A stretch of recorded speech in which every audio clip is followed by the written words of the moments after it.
เจี๊ยบมาจ้างเนี่ยทำมาแปะไปเนี่ยไม่โจกันเนี่ยเป็นคนลงแค่ว่าเบิ่งแล้วเนาะพอตะมอลงพอดมาลงพอดมาลงพอดไม่เนี่ยทางพักนี่สิเห็นมือป้าจ้ะมือจะมือกับมือมันไม่จ่ออะไรกันนี่จ้ะเบิ่งหน้าดังปุ๊บ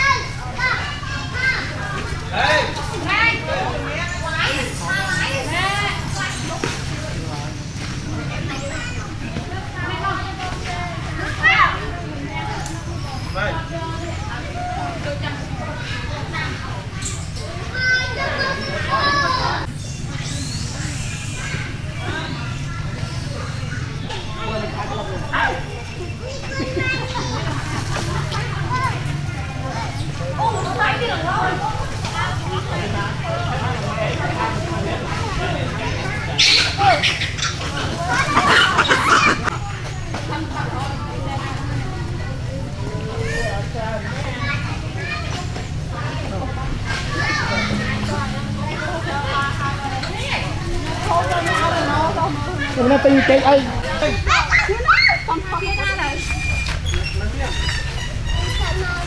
จะห้าใครที่เล็ก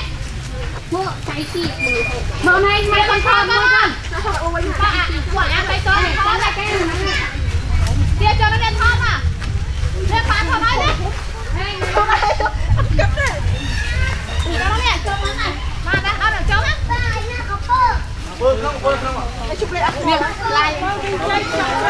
โอ้ยยังไม่มาเสียนี่ทอนค่ะไอเต้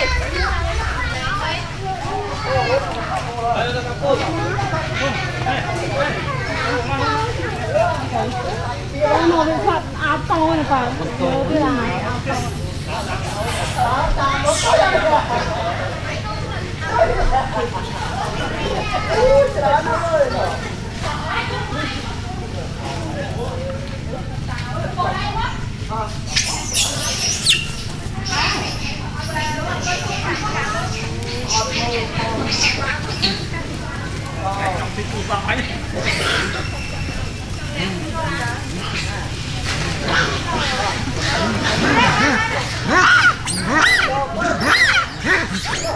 ฮะ